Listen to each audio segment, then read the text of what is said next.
السلام عليكم ورحمة الله وبركاته. الحمد لله نحمده ونستعينه ونستغفره ونعوذ بالله من شرور أنفسنا ومن سيئات أعمالنا.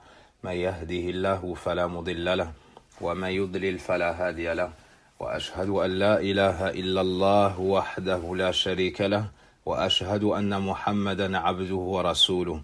يا أيها الذين آمنوا اتقوا الله حق تقاته ولا تموتن إلا وأنتم مسلمون.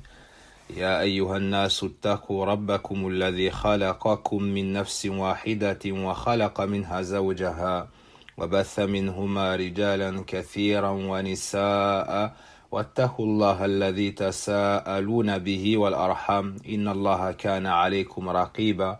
يا أيها الذين آمنوا اتقوا الله وقولوا قولا سديدا يصلح لكم أعمالكم ويغفر لكم ذنوبكم، ومن يطع الله ورسوله فقد فاز فوزا عظيما. أما بعد، فإن أصدق الحديث كتاب الله جل وعلا، وخير الهدي هدي محمد صلى الله عليه وسلم، وشر الأمور محدثاتها، وكل محدثة بدعة، وكل بدعة ضلالة، وكل ضلالة في النار. وبعد. Chers auditeurs, nous allons étudier et méditer sur deux noms d'Allah subhanahu wa ta'ala parmi ses noms les plus sublimes, Ar-Rahman et Ar-Rahim. Ce sont deux nobles noms d'Allah subhanahu wa ta'ala qui ont été mentionnés à de très nombreuses reprises dans son livre Al-Qur'an al-Karim. Dans Surat Taha, Allah nous dit Ar-Rahmanu ala al-Arsh istawa. Dans Surat Al-Furqan, Thumma istawa ala al-Arsh, Ar-Rahman.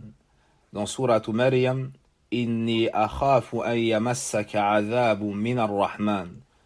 Dans Surat Al-Naba, Rabbi as-samawati wal-ardi wa ma baynahuma Ar-Rahman. Dans Suratu Ar-Rahman, Ar-Rahman, Allama al-Qur'an.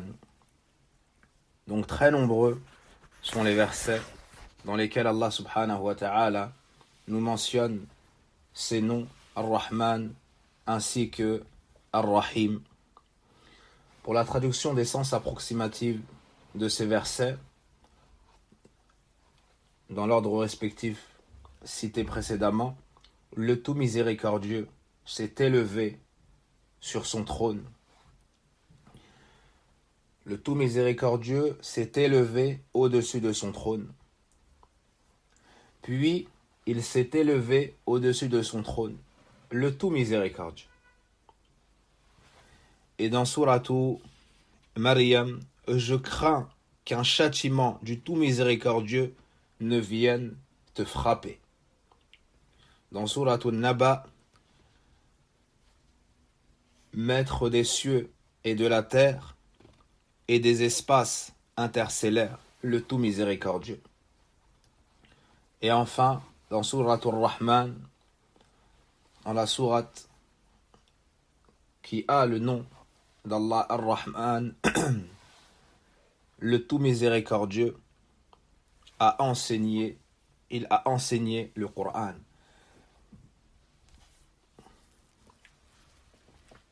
La plupart du temps, lorsque le nom d'Allah Ar-Rahim est mentionné, ça n'est pas de portée générale, mais c'est spécifique à un groupe de personnes. Comme dans la parole d'Allah dans Surat Al-Ahzab, wa kana bil mu'minina rahima. Il est envers les croyants miséricordieux. Donc on voit que Ar-Rahim, souvent, lorsqu'il est mentionné dans les textes, c'est spécifié pour un groupe de personnes. En l'occurrence ici, les croyants. Wa kana bil mu'minina rahima. Il est envers les croyants miséricordieux. Ou encore, on trouve le nom d'Allah Ar-Rahim mentionné avec le nom d'Allah Ar-Rahman, mentionné avec le nom d'Allah Ar-Rahman. Comme dans Surat Al-Fatiha, Alhamdulillahi Rabbil Alamin, Ar-Rahman Ar-Rahim. Donc on voit ici que le nom d'Allah Ar-Rahim est juxtaposé au nom d'Allah Ar-Rahman. Troisièmement, on le trouve également juxtaposé à d'autres noms, comme Al-Aziz Ar-Rahim, comme Al-Ghafour Ar-Rahim, comme Al-Barr Ar-Rahim, ou encore Al-Tawwab Ar-Rahim. Nous trouvons également dans des versets du Coran le puissant, le très miséricordieux, le grand pardonneur, le très miséricordieux, le bon, le très miséricordieux, ou le bienfaiteur, le très miséricordieux, le grand accueillant au repentir, le très miséricordieux. Et ces deux noms, Ikhwan el-Kiram, ont une énorme importance et une énorme répercussion dans la vie du croyant. Ce sont les deux noms par lesquels Allah subhanahu wa ta'ala, ce sont les deux noms par lesquels on commence la lecture du Coran. Bismillahir Rahmanir Rahim. Ce sont les deux noms mentionnés dans le Basmala, c'est-à-dire Bismillahir Rahmanir Rahim. Ce sont deux noms que l'on retrouve dans la sourate la plus noble qui a été révélée, la meilleure sourate qui n'a jamais été révélée sur un prophète, à savoir Al-Fatiha. Alhamdulillahi Rabbil Alamin, Ar-Rahman Ar-Rahim.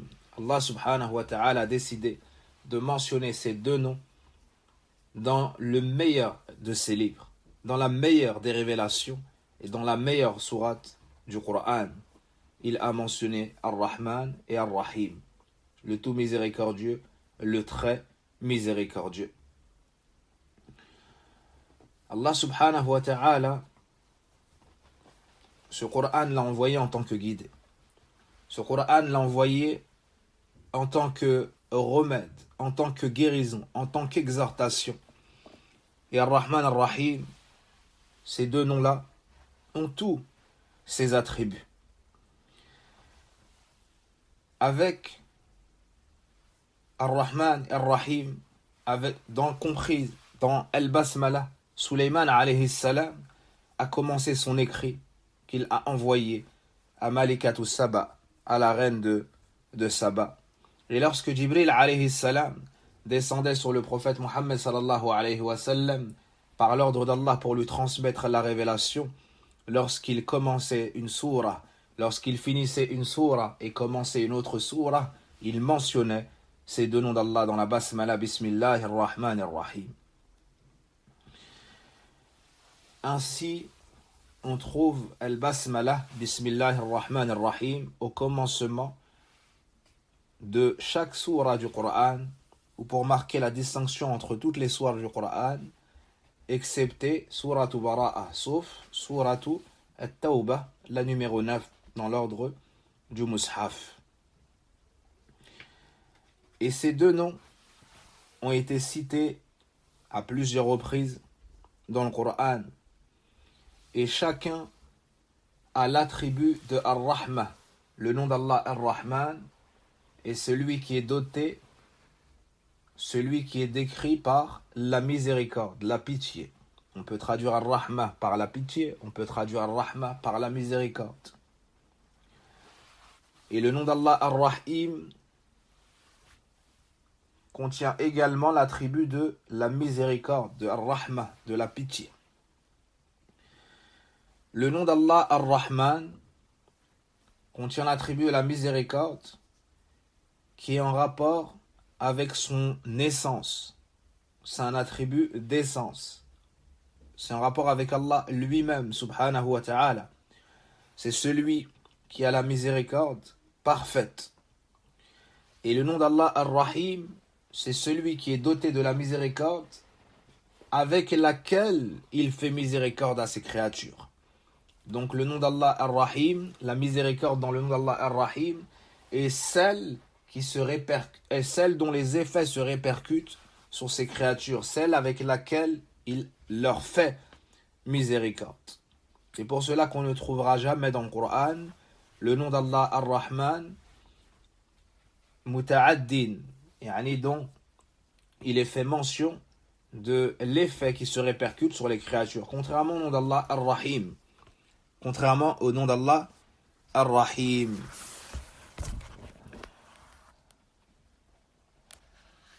Donc Ar-Rahman huwa alladhi rahmatuhu wasfuhu. Na'am. War-Rahim Ar-Rahim li'ibadihi. Ainsi Ar-Rahman, c'est celui qui est doté de la miséricorde pour attribut, dont la miséricorde est l'attribut. Et Ar-Rahim, c'est celui qui fait pitié ou qui fait miséricorde à ses serviteurs. C'est pour cela qu'Allah nous dit dans le Coran, wa kana bil mu'minina rahima. Il est certes miséricordieux envers les croyants. Ou il est certes envers les croyants très miséricordieux. Innahu bihim ra'ufur rahim. Et dans Surah At-Tawbah, il est envers eux bienveillant et plein de miséricorde. Mais on ne dit pas Ar-Rahman lorsqu'il s'agit de la miséricorde avec laquelle il fait miséricorde à ses serviteurs. Donc, comme l'a expliqué Ibn al-Qayyim rahimahullah ta'ala, Ar-Rahim dalun ala ta'addi. Ala ta'addi. Donc, Ar-Rahim, c'est le nom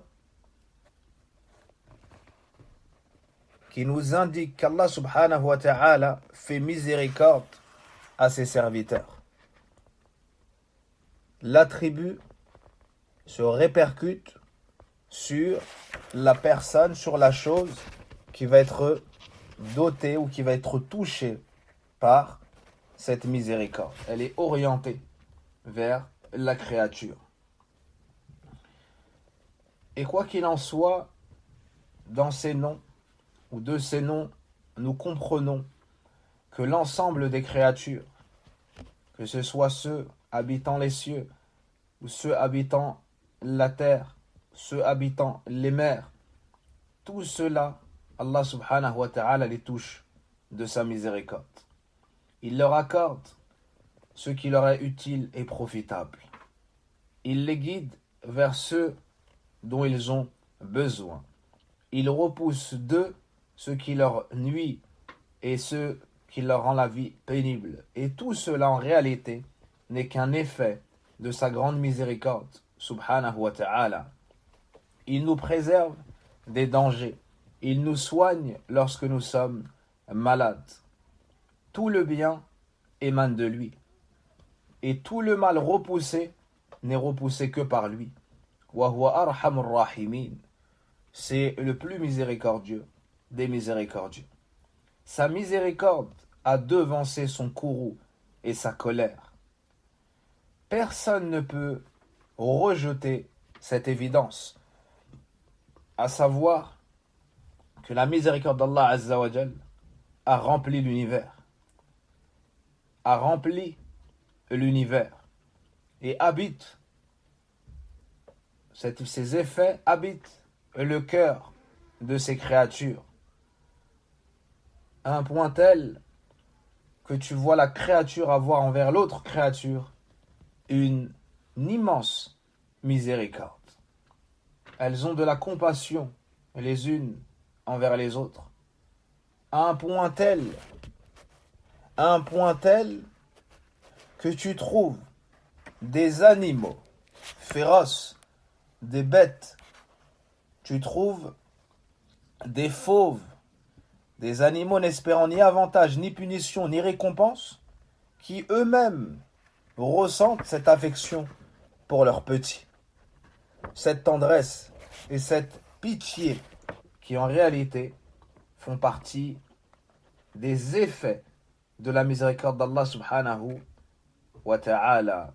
Comment peux-tu expliquer que la bête féroce qui a pour nature de dévorer ses proies, de chasser et d'ôter la vie, lever la patte pour allaiter son petit, et se battre jusqu'à la mort pour défendre son petit, même si cela devrait être devant les animaux les plus redoutables tels les lions ou les hyènes. Tout cela est en réalité l'effet de la miséricorde d'Allah subhanahu wa ta'ala sur nous. Également, dans son jugement, dans sa législation, il y a des preuves évidentes de la miséricorde d'Allah subhanahu wa ta'ala que les gens doués d'intelligence visualisent, observent, méditent et reconnaissent. Sa législation n'est que lumière, miséricorde et guidée. Tout ce qu'il nous ordonne nous interdit, tout ce qu'il nous légifère a été édicté avec la miséricorde. Avec la miséricorde. Tout cela afin qu'Allah subhanahu wa ta'ala nous emmène et nous oriente vers sa miséricorde, vers sa pitié, vers la dignité, la noblesse, vers le bonheur, le succès et la réussite. Dans sa législation, tu verras la facilité, tu verras la souplesse. Dans sa législation, tu verras qu'on a enlevé les gênes et les difficultés. Tout cela nous montre quoi? La vasteté et l'étendue de sa miséricorde, sa générosité et sa bonté envers ses serviteurs.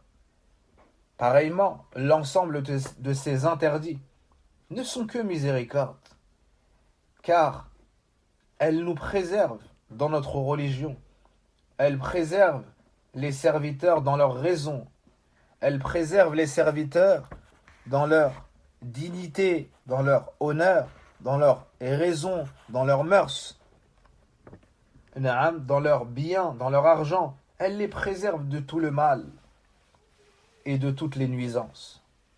Comme a expliqué tout cela le grand savant Abdurrahman ibn Nasir ibn Sa'di, rahimahullahu ta'ala. Et le jour de la résurrection, bien que ceux que nous venons de mentionner est général, Allah Azza wa Jalla a pitié de toutes ses créatures. Pour cela, il a envoyé les messagers à révéler les livres. Il leur donne leur subsistance. Il les soigne. Il leur donne ce qu'il leur faut pour vivre. Na'am, c'est la miséricorde générale par laquelle il touche tous ses serviteurs.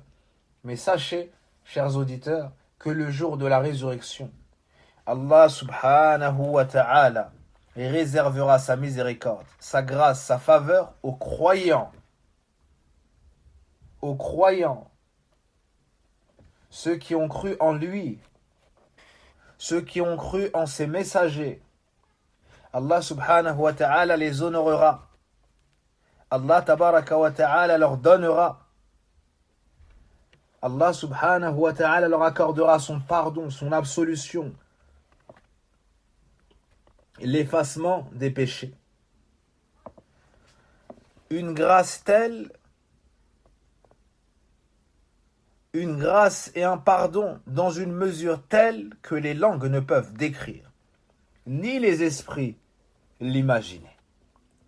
Ainsi dans le hadith apporté par l'imam al-Bukhari et l'imam Muslim, dont c'est la version ici, selon le compagnon Abu Huraira, le plus grand rapporteur de hadith de l'islam, le messager d'Allah sallallahu alayhi wa sallam a dit: Inna lillahi mi'ata rahma أنزل منها رحمة واحدة بين الجن والإنس والبهائم والهوام فبها يتعاطفون وبها يتراحمون وبها تعطف الوحش على ولدها وأخر الله 99 رحمة يرحم بها عباده يوم القيامة.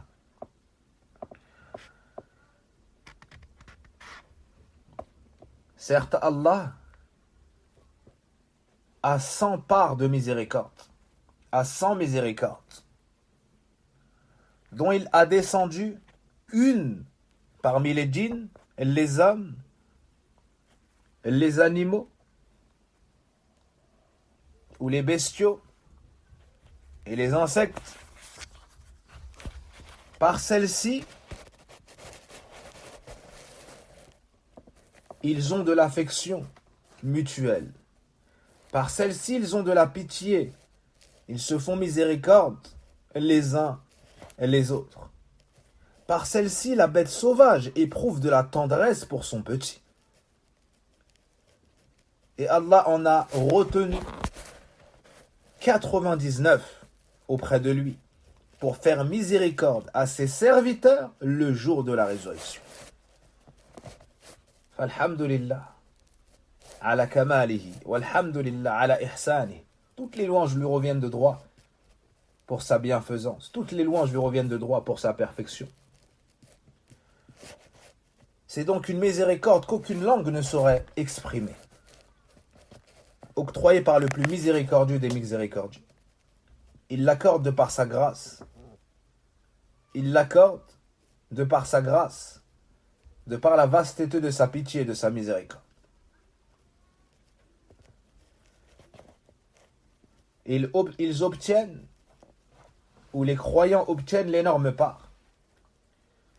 Allah nous dit dans Surat Al-A'raf, وَرَحْمَتِي وَسِعَتْ كُلَّ شَيْءٍ فَسَأَكْتُبُهَا لِلَّذِينَ يَتَّقُونَ وَيُؤْتُونَ الزَّكَاةَ وَالَّذِينَ هُمْ بِآيَاتِنَا يُؤْمِنُونَ. Et ma miséricorde embrasse toutes choses. Je la destine à ceux qui me craignent, qui font, qui s'acquittent de la zakat, et ceux qui croient en nos signes. Et plus le serviteur obéira à Allah, plus il se rapprochera de lui, plus il aura une grande part de miséricorde. Allah subhanahu wa ta'ala nous dit dans Surat Al-An'am, وَهَذَا كِتَابٌ أَنزَلْنَاهُ مُبَارَكٌ فَاتَّبِعُوهُ وَاتَّقُوا لَعَلَّكُمْ تُرْحَمُونَ وقال وَأَقِيمُوا الصَّلَاةَ وَآتُوا الزَّكَاةَ وَأَطِيعُوا الرَّسُولَ لَعَلَّكُمْ تُرْحَمُونَ وقال تعالى إن رحمة الله قريب من المحسنين.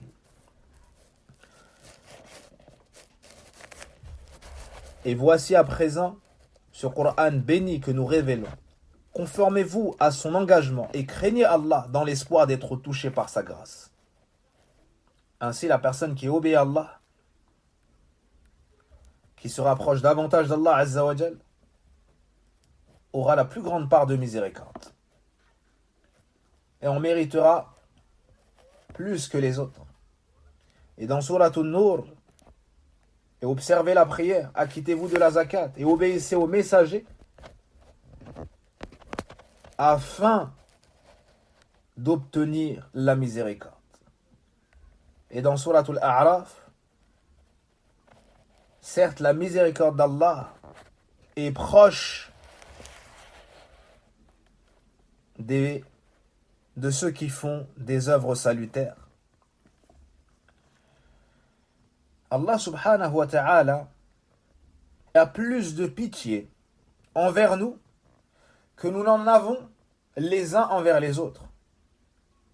Plus encore que la mère en a envers son enfant, qu'elle allait envers son nouveau-né. Aussi immense soit la miséricorde de la créature, aussi grande soit sa pitié, sachez qu'Allah Azza wa Jal a encore plus de pitié envers ses serviteurs qu'ils en ont les uns envers les autres. Ainsi, dans le recueil de l'imam al-Bukhari et l'imam Muslim, Omar ibn al-Khattab radiallahu anhu nous dit قدم على رسول الله صلى الله عليه وسلم سبي فإذا امرأة من السبي تبتغي إذا وجدت صبيا في السبي أخذته تبتغي أي من الابتغاء وهو الطلب إذا وجدت صبيا في السبي أخذته فألصقته ببطنها وأرضعته فقال لنا رسول الله صلى الله عليه وسلم أترون هذه المرأة طارحة ولدها في النار قلنا لا والله وهي تقدر على ألا تطرحه فقال رسول الله صلى الله عليه وسلم لله أرحم بعبادي من هذه بولدها. Omar ibn al-Khattab radiallahu anhu relate: on amena des captifs au message d'Allah. Parmi ceux-ci se trouvait une femme qui recherchait son nouveau-né, son enfant. Aussitôt qu'elle le trouva, ou plutôt dès qu'elle trouvait un enfant, elle le prenait et elle le portait contre elle, elle le collait à son ventre et l'allaitait. Le messager d'Allah sallallahu alayhi wa sallam nous dit alors: verriez-vous cette femme jeter son enfant au feu? Pensez-vous cette femme capable de jeter son enfant dans le feu? Est-ce que vous la voyez faire ça? Nous répondîmes: non, par Allah. Non, par Allah. Tant qu'elle le pourra, elle ne le jettera pas. Le message d'Allah sallallahu alayhi wa sallam dit alors: certes, Allah est plus miséricordieux envers ses serviteurs que cette mère envers son enfant.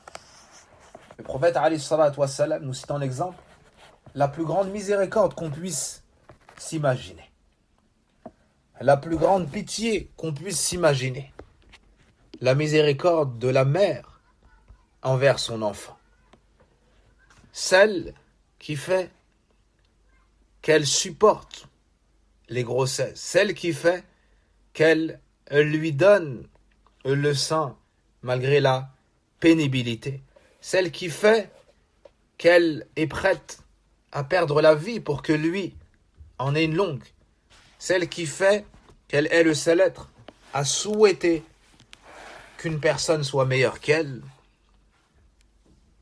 les parents, et plus particulièrement la mère. Malgré ça, Allah subhanahu wa ta'ala, ikhwani kiram, a plus de miséricorde envers les serviteurs qu'on en a envers nous-mêmes. Ainsi, le serviteur doit développer un grand espoir en son Seigneur, car il est Ar-Rahman, car il est Ar-Rahim, car il est Arhamur Rahimin, c'est le tout miséricordieux, le très miséricordieux, celui qui a plus de miséricorde que l'ensemble de ses créatures. C'est la miséricorde de ces créatures les unes envers les autres ne sont qu'un effet infime de sa miséricorde, subhanahu wa ta'ala. La miséricorde d'Allah est tantôt mentionnée de manière générale, c'est celle qui touche tout le monde, les créatures, le bon comme le mauvais, le croyant comme le mécréant, le monothéiste comme le polythéiste.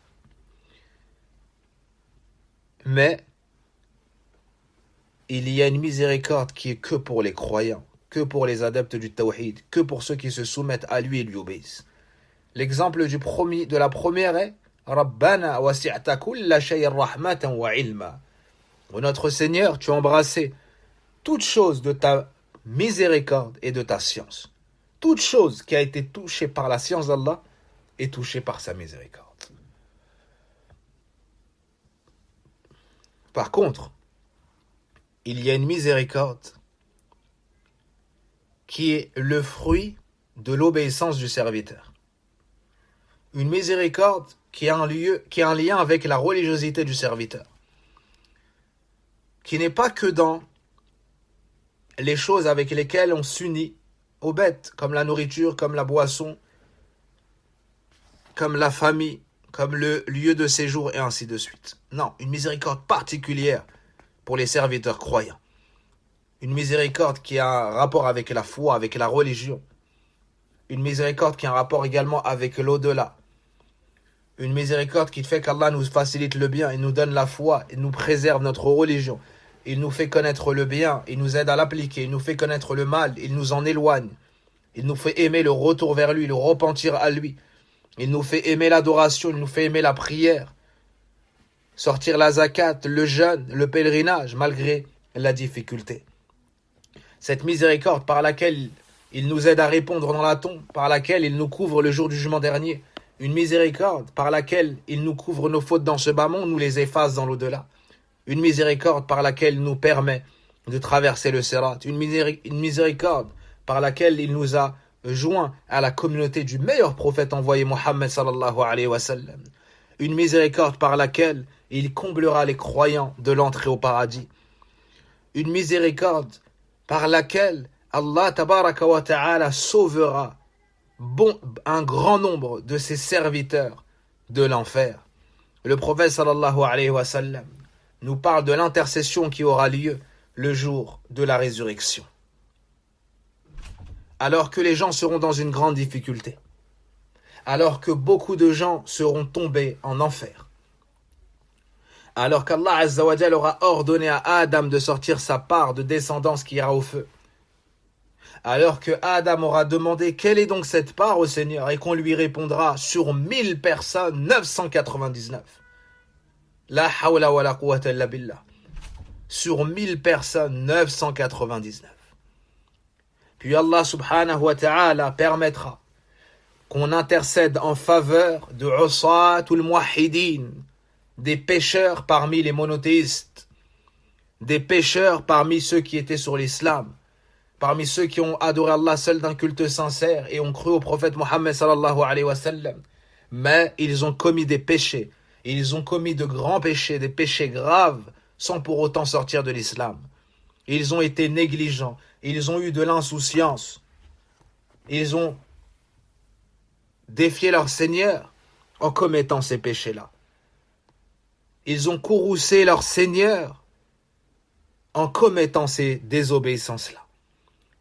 Aussi, ils ont délaissé des obligations, tout comme ils ont commis des excès et des péchés. Alors Allah Azza wa Jal permettra aux anges d'intercéder en faveur de ces croyants qui seront dans le feu de l'enfer. Et il dira de faire sortir de l'enfer toute personne ayant de la foi. Puis on diminuera cela, jusqu'à celui qui a le poids d'une petite fourmi de foi dans le cœur, faites-le sortir. Après avoir fait sortir ceux qui avaient les traces de l'wudu, et la lumière due à la purification, cette baraka due à la purification, Allah Azza wa on reconnaîtra ces gens-là et on les sortira de l'enfer. Et le feu ne brûlera pas ces parties lavées dans ce bas monde pour Allah, pour l'adorer.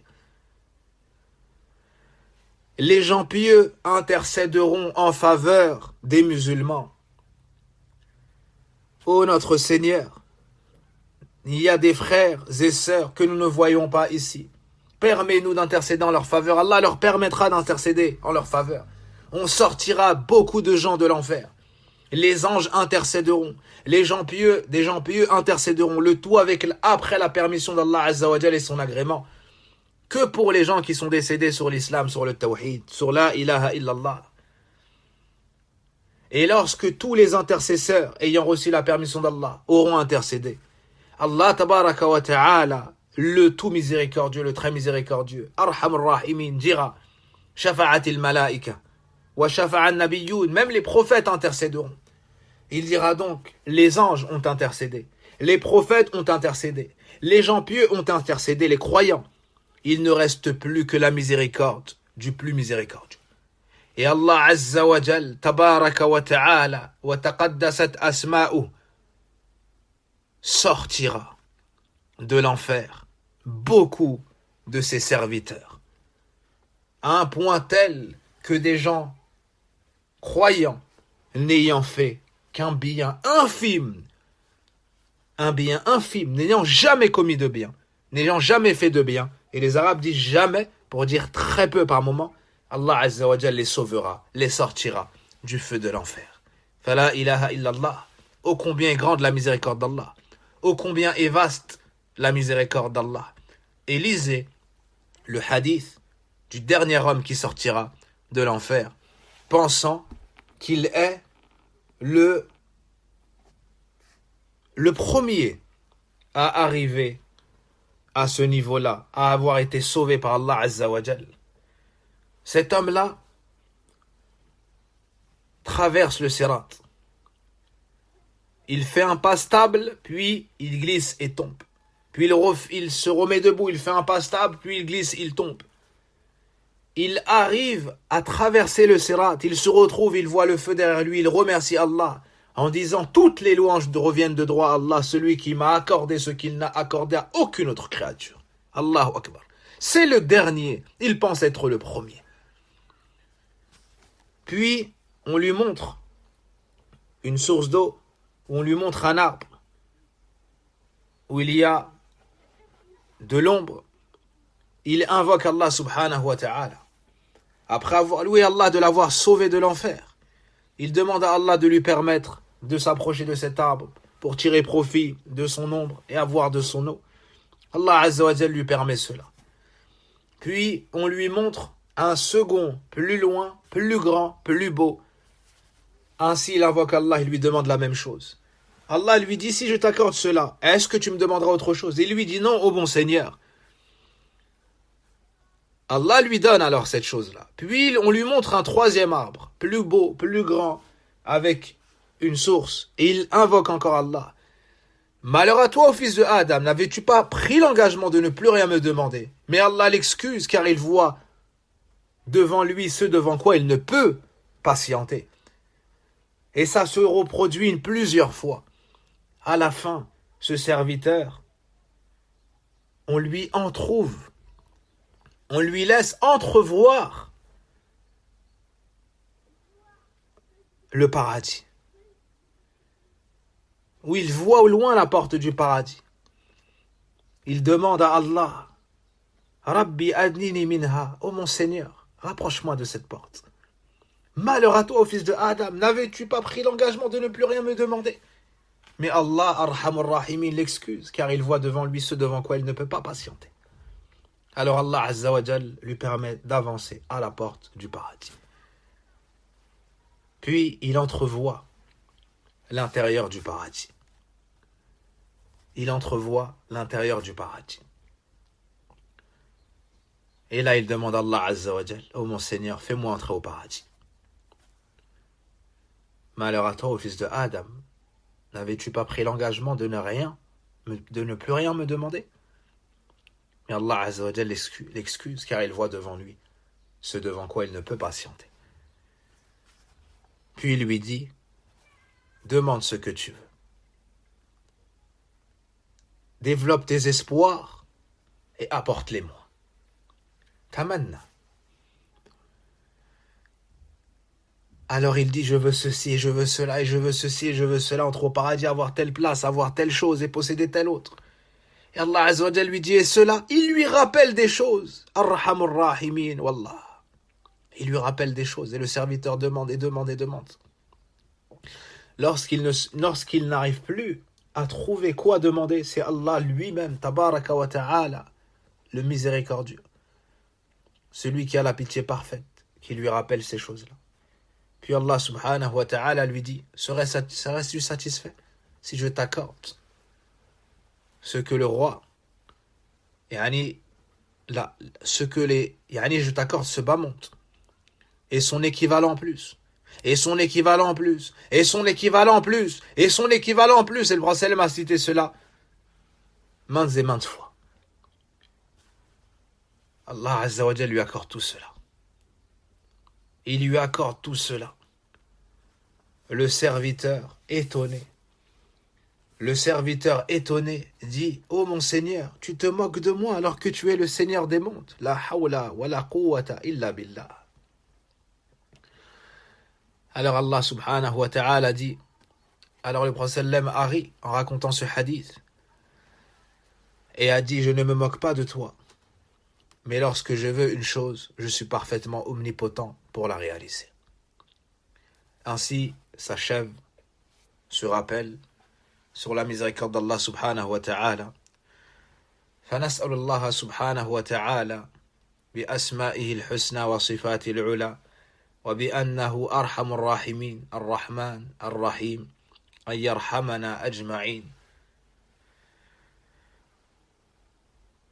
وأن يعيذنا من شرور أنفسنا ومن سيئات أعمالنا ونسأله برحمته وهو أرحم الراحمين بأن يدخلنا الجنة بآبائنا وأمهاتنا وأزواجنا وذرياتنا ومن علمنا.